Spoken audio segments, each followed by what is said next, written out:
It is finally time for me to do a tier list video of every single alluvial that you will be able to find, encounter, and capture in the Illuvium overworld. If you've been playing the game a while, this might help you, but especially if you're new to the game, new to the IP, and new to all the alluvials, this will help you immensely as you're trying to figure out what teams to build, what alluvials you should and shouldn't capture, and which regions you should explore.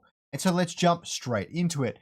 I will start off with the tier 1, tier 0 alluvials. For anyone who's not aware, there are 6 tiers of alluvials, tier 0 through to tier 5. Each tier is typically more strong than the one before. However, every alluvial is different. For example, a tier 3 like Kling is a great tank, but he's not necessarily going to do a lot of good damage. Whereas a tier 1 like Rota or Chuko is going to do pretty solid damage because they're damage dealer alluvial. So there is a great mixture of things here. What am I going to put in tier S, A, B, C, and F? Now, I'm going to base this off 2 core principles. The first one is going to be versatility. How many different team compositions could you use it in, and how good in general is there a mega, is there attacks, their sort of positioning, and that sort of stuff. The second one is going to be a little bit more specific. If they work well in a team, I want to acknowledge that as well. If they have really great synergies and they fit really well in a shock archetype, then they're still going to rank quite highly because they're still very usable. That being said, shock is quite hard to get in general, and so it's not quite as good as if they were just like really great water or really great fire or something. I don't know. But basically, versatility is a really big one. How many different compositions can it go in? And just generally how powerful they are is going to be a big component too. All right. For anyone who's not aware, I'll tell you kind of typically where they're found, but you'll get the hang of it by the end. It's just based on like their primary affinity. So the colors we've got below here. So it's quite straightforward. First up, we've got the Doka, Volante, Waterfleesh, Atipo, and Grocco. Now it's really hard because these are all actually pretty well balanced right now. I would actually put Fleesh at the B or the C right now.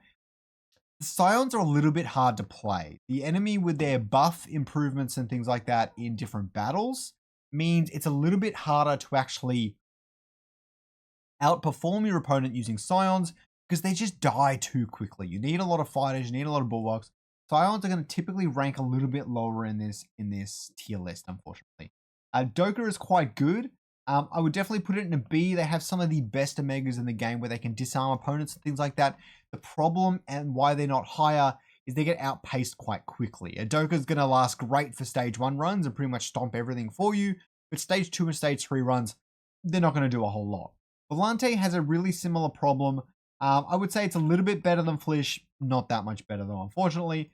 Atipo is probably the least versatile out of all of them. It's fantastic in a full empath Blazer Knight composition, but it doesn't really do much else elsewhere. It's not that good. Sometimes you can use it as a great edge case addition, but the battles are so fast paced in the overworld. Some of these alluvials are going to be great in arena, but in the Illuvium overworld, it's just too fast paced. They're not getting enough done, and they're dying too quickly. And Atipo is one of those instances. Grocco is definitely better than Doka here. It's not the best thing in the world, but it's really reliable. And eventually a stage 2 stage is probably going to last a bit longer. Otherwise, Doka might not have. But besides that, it's got a fantastic Omega, great Bulwark, very useful, very great basic synergy. But it's not the best alluvial in the game. Let's put it that way. Okay. So next up, we've got the Atlas line. For anyone who's not aware, they create a shield in front of them called a Vapor Barrier. And if that lasts throughout to the end, it explodes and deals true damage to enemies. It's actually a very good alluvial. I'm going to throw the Atlas line. I'm going to do them as lines, otherwise it'll take me way too long. I'm going to throw the Atlas line in A. It's very simple. A Vapor Barrier can do a lot of damage. It's really tanky and reliable. Water Bulwark is the great tank combo. And it's just, you can use it on pretty much any team. Not only that, but it actually pairs really well with the consumables in the overworld. Give it a Dragon Egg, give it Thorns. It's going to do a lot of work for your team. Okay. Kuka, Kukulus, and Kukrav. All fantastic. Not that fantastic in the overworld. Great in arena, not that great in overworld. The problem is that they only target a single alluvial with their Omega, and the alluvials and their boosts and how many come onto the field You really need a lot of the more that broad targeting in the game, or you're just not going to get very far. Caterpie, TNT, and C4s are scions, and they're actually going to go high B. That's very simple. They do serious amounts of damage early into the game. Stage 1, Stage 2 runs, they're actually going to help you so much. They do fall off a bit later on, but Granite on the C4s is a really good synergy. If you can get that paired up with your Ranger or with like a Titanor, it makes a big difference in the overall. Those first 4 seconds, if you can become immune to damage, you can essentially take out half the enemy team, and then the rest of the match is a breeze. So Granite's almost god tier. The only reason it's not higher is because the Alluvial isn't really adding that much besides the Granite here. Carablue, Caradulo, and Caradulox. Fantastic Alluvials. Not better than Doka here. And they're not quite better than Atlas. They don't take enough hits to really make use of their Thorns Omega ability, which grants them Thorns a little bit of max health. The Toxic synergy is really redeeming here, otherwise it would be a lot lower, but they're just not providing that much value. So Chuko here, I need to remember some of these abilities. I get these 3 mixed up like you wouldn't believe. Okay. Chuko's the OP one. Chuko's Omega actually blinds everything around it when it casts. It's just really good. That's enough said. You pretty much disarm your entire enemy team for 4 seconds. For the same reasons Granite is really good. Maybe it should be A. It's probably going to be a low S here, but Chuko, really great Alluvial. Predator, also a fantastic synergy. If you can make good use of this thing, it does some great work. I recommend capturing one of these in the Crimson Wastes. A lot of your water alluvials are Abyssal Basin. A lot of your earth kind of all over the place. And then your air alluvials in Brightland Steppes, and your nature in Brightland and Abyssal Basin as well. Rhoda. I have surprisingly mixed opinions on Rhoda, generally speaking. Personally, I believe it's one of the highest damage early game alluvials in the game, but it falls off really fast. Like Rhoda in a stage 1 run, freaking insane, really helpful. Gyro in a stage 3 run, not adding that much unless you've set up all the synergy. So it's just not quite versatile enough. But for the reason it's so good early on, I'm going to leave it in here. No, I'm going to put it high B. It's just not that good. I'm going to put it high B. So Tiru is Tiru's an interesting one. Now, although it's not as good as Chuko because it doesn't have that big blind, it does leave the little Joey behind, does pretty good damage, is Rogue, which is helpful in early and mid-game runs. And not only that, it's Shock, which is fantastic. It just does a lot of damage. Its DPS is so naturally high, it's insane. I do kind of hope it gets nerfed, but it's a great all-rounder. So I definitely recommend. Archie's a hard one. Archie, fantastic in late game stages. If you built like a full-on team comp, great, fantastic, it's going to help you out a lot. It's just not versatile enough. It's pretty much useless, or at least I think it's useless earlier on in your journey. That's for sure. Rai is the one that like steals health and gives it to allies, or it steals attack damage and stuff like that. Its Omega just isn't impactful enough. It does not do enough damage. I don't care what anyone says. It just does not do enough damage. It does have the Templar synergy when paired with Blazonite. That's quite good. But that's really the only thing it has going for it. I'm a little disappointed with this because I love the Shock synergy so much. But maybe I just haven't used it very well. So you guys, let me know in the comments. So the last few tier ones we got here. We've got the 3 Monkey line. Monkia is really good, okay? Does a lot of damage really, really fast. Fantastic early game unit to have in your team. And you can use it throughout the late as well, especially if you pair up the Berserker with like a Ripland. Apon, probably going to be still fantastic in Arena, unless you're getting that synergy bonus. Yeah, it just doesn't stun often enough. Not quite. It's not that good.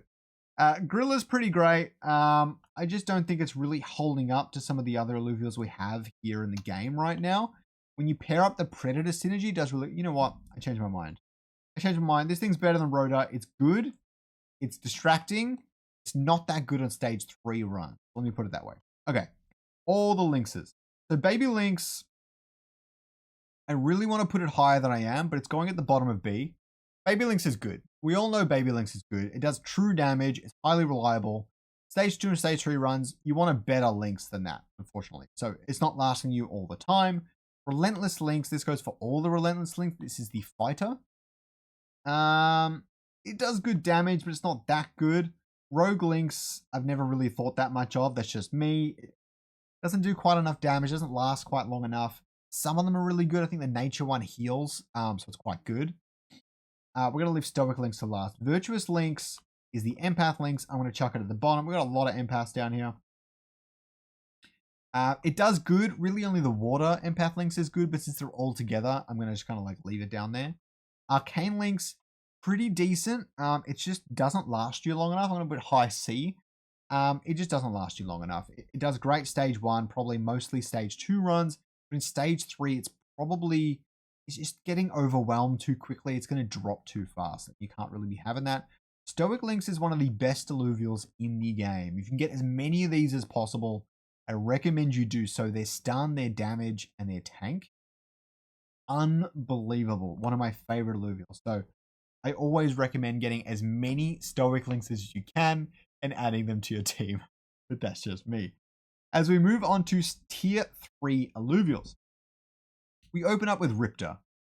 Now, Riptor's not as good as Monkey here. It's probably not as good as Atlas, but it is high damage output with the toxic DPS on top of DPS on top of DPS, which is what the overworld is currently rewarding. It's currently rewarding DPS and tanks and not a whole lot else. Once you build a cohesive team, sure, but I am trying to encourage beginners here and telling them what's going to work well for them as soon as they capture it, and that is Rip Lance. That thing is going to deal serious damage for you as long as you do not put it in the very front line.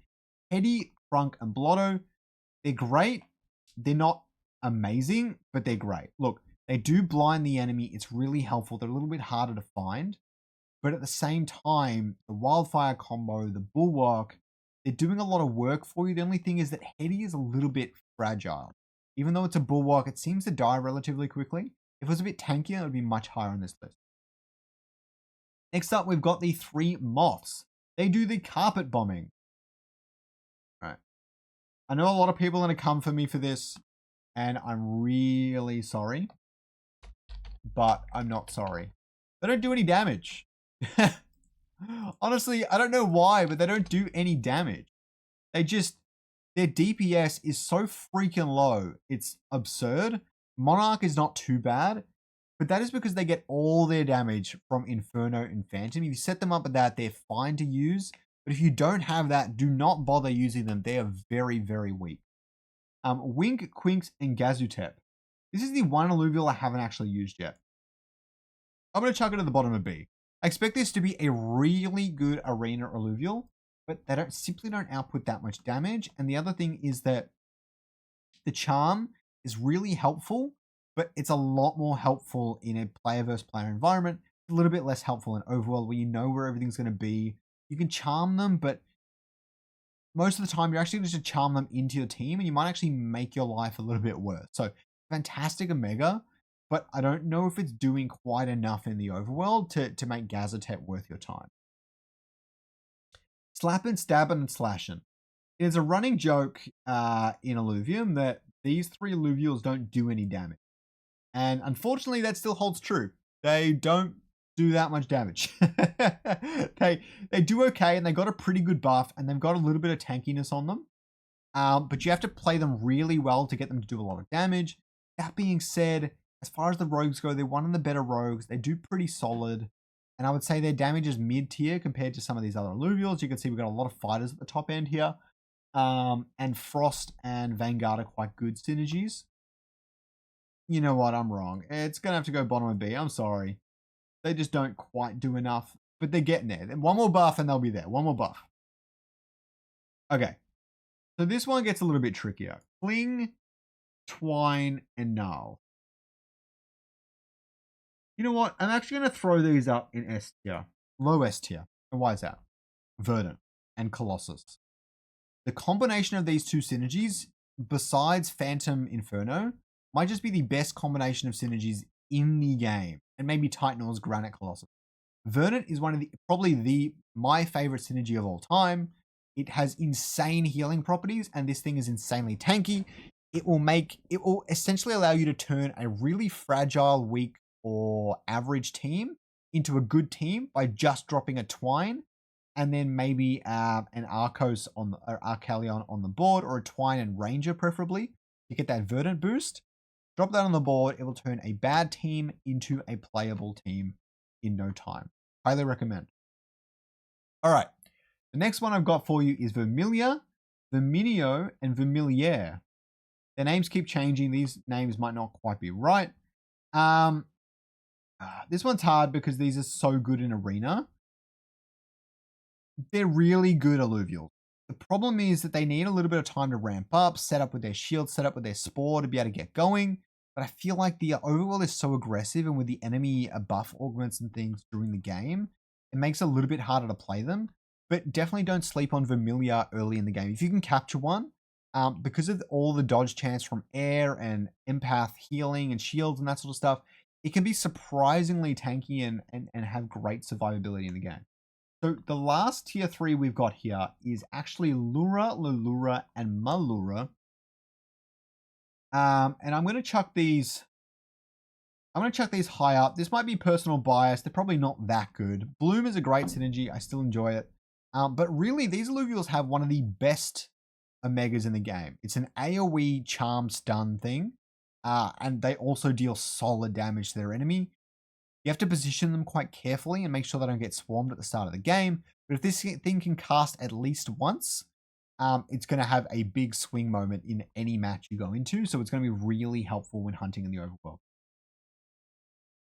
The first of our tier 4s is actually Dash. I haven't used Dash in the overworld yet. I suspect it's good.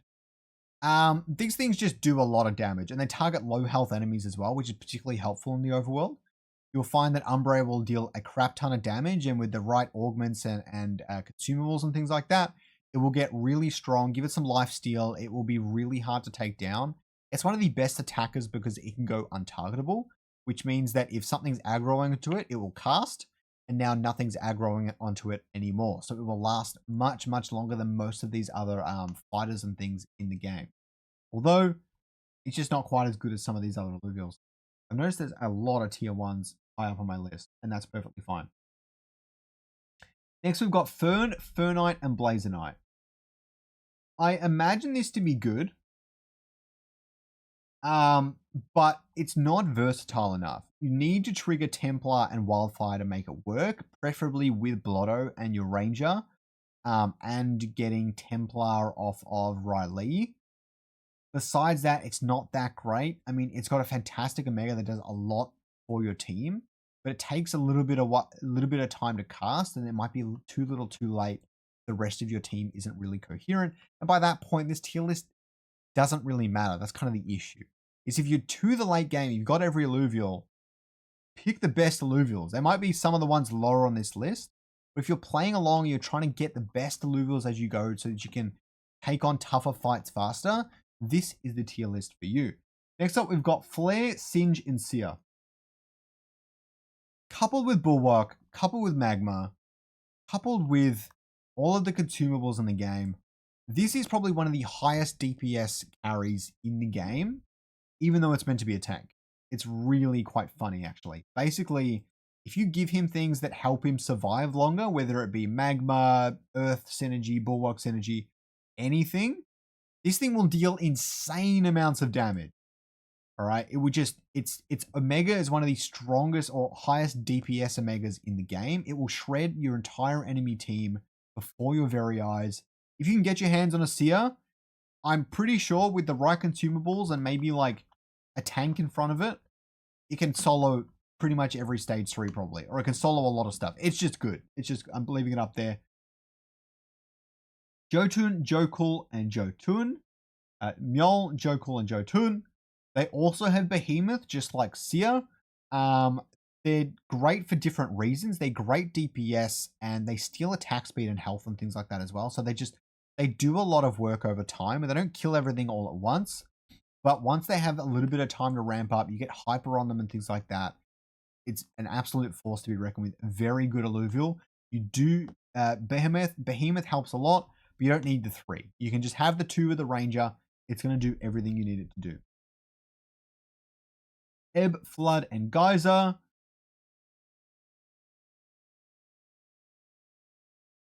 I'm going to put these below Heady. Okay? Great healers, very versatile, very easy to use. They're a lot better with Tsunami. You don't necessarily want to bond for Tsunami. You might want to bond for some sort of DPS in the game. That's why they're probably not higher than that. But if you get Tsunami with it, you pair it with an Axodon, it's going to be really helpful for your team. So I do recommend capturing it if you have an Axodon already, for sure. Go on Abyssal, find them both. It'll make a difference, that's for sure. Okay, Matmu, Matu, and Matmut. Hope I pronounced that okay. All right, I'm going to put these higher than the snails. Their Omega's just really funny to watch. They're not that good. Now, Tempest is actually really great, but it's kind of the only way to make this thing work. Harbinger is a lot of fun. It's really hard to pull off, especially in the overworld where you don't have augments and things boosting Omega power. Although you can use consumables to help out with that.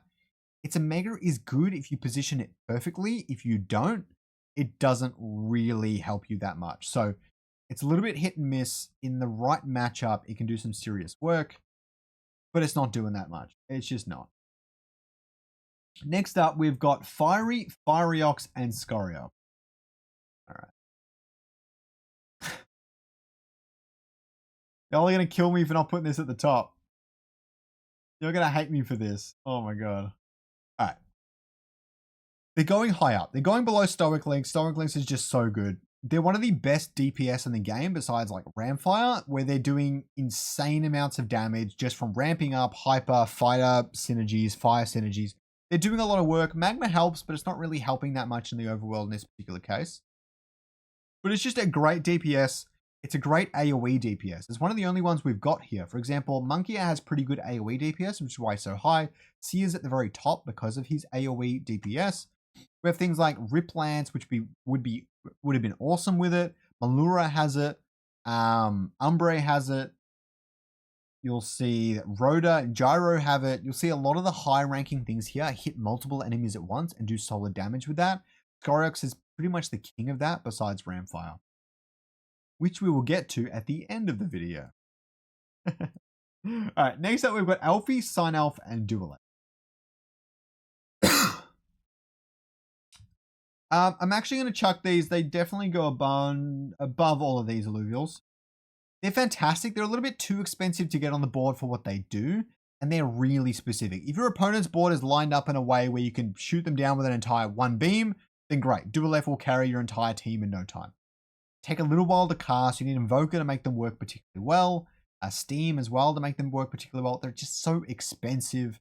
They're not that versatile, and ultimately, they're not going to add as much to your team as you might think, unless you've built a team around Invokers, which is probably the most expensive team composition that there is. So that's just kind of like how I view that. Adore, Adorido, and Adorius. This is a good one. This is a good one. I'm actually going to place these higher than the Kangaroo, and I'm going to tell you why. Much like Geyser and Null, you can kind of slap these into basically any team, and then we'll turn it from a bad team or a team that's just not quite tanky enough into insanely tanky. This is the biggest heal in the game, the biggest single target heal in the game, and it will heal 3 of your alluvials basically back to full health for free. It takes a little while to get the cast off, but once it does, it can literally swing the battle like night and day. If you're about to lose, it will revive pretty much. It'll pretty much revive you from the dead, and you will just like drop your opponent like it's nothing. So Adorius, very good. If you get your hands on even an Adore, it will make a big difference to your team composition early on and later on in the game. Next up, we've got Squiz. All right. Now, I'm a little bit biased here because Squiz is probably like my second favorite alluvial. Squiz will cast lightning on enemies. If it takes anything out, it will cast again. Why this is good is because pairing these sorts of abilities up with consumables, very helpful. Now, the issue is that it really needs Invoker and Shock to work well as your carry, but just tacking it onto a team will be good. If you have 2 other Scions, you want to throw Squiz in there, it's going to do enough damage to make it worthwhile and have an impact in the game, and you don't necessarily need to have it in your late game or your end game composition, because at some point it's going to fall off a little bit, but it's just going to be good no matter what, for the most part. So that's why I'm putting it up there. But Scarabok, Goliant, and Titanor. I'm going to put them quite high up here. Titanor is one of the, if not the best tier 5 alluvial in the game. Paired with Granite Colossus, pretty much impossible to kill. It's the tankiest alluvial in the game, barring Gnarl's heals. Its Omega does insane amounts of damage, not to mention stunning the entire enemy team if you position correctly. It's just really valuable, really versatile. You can use it pretty much anywhere, even Scarabok. Throw it at the front. If you have 3 Bulwark and 3 Earth, it's going to be one of the hardest stage 1 alluvials to take out in the entire game, and probably even harder than most stage 2 alluvials as well. So Scarabok, highly reliable. Titanor can pretty much carry any team quite easily. You just need to get at least 3 Earth and Bulwark up if you can. But even a big Grocko and like a Stoic Earthlings, and you're pretty much set. Get those 3 and you're set. It's a little bit expensive, but you can probably pull it off. So next up, we've got Foe, Forest, and Phosphorus. They did give it a little bit of buff. I haven't actually seen it in action that much since they buffed it. It's strong. It's a tier 5 alluvial. It does a lot of damage. If it hits hyper, it can probably 1v8 your enemy pretty consistently. So it's very, very strong. And you can use it pretty much with anything. You don't necessarily even need the fighter synergy to make it work well, or the nature synergy. Just don't position it in a really dumb place and it will get the job done quite efficiently. And last but not least, we've got Rampfire. Now, I'm actually going to put this below Seer. And that's probably a little bit of a hot take here, but it's below Seer. And why did I do that? Seer is a lot tankier. Now, Rampfire can one-shot your enemy team if you pair it up with Phantom, Inferno, Gauntlet Ranger, whatever. You can one-shot a team if you need it to. It is a little bit frail. You have to position it carefully. And if you do, then you might miss the enemy team. And typically, I would expect it to only get 1 cast maybe, unless your entire team's really strong. Again, we're talking about like getting these things as early as you can. Obviously, it's a bit hard to get in the late game, but Ramphy actually does a lot of damage as well, and it's very achievable to find. But it's just not as good as Seer, whereas Seer can stand in the middle of an enemy team and somehow never ever die. If Rampfire gets targeted by 4 or 5 fighters, it is going to drop like a wet rag. But if it doesn't, will have a big impact on the game. And if you leave it alive for a long time, Inferno will shred your opponent to nothingness very rapidly. So I hope you guys learned something about the tier list. In short, early game, get some of those fighters fire, some air alluvials, maybe a little bit of earth as well. Build up 3 Bulwark and 3 Earth if you can, and get yourself a Seer. Failing that, get yourself a really good Bulwark core. Give them some Dragon Eggs or something like that. Get Toxic up with like Riplance. Get a high damage synergy. Composite, basic synergy, doesn't matter. Get a high damaging synergy up early. Some great Firefighter, great Bulwark Earth, or like Toxic, or not necessarily Shock like Inferno or something. Get something like that up and running, and you're going to have a great time playing in the Illuvium overworld.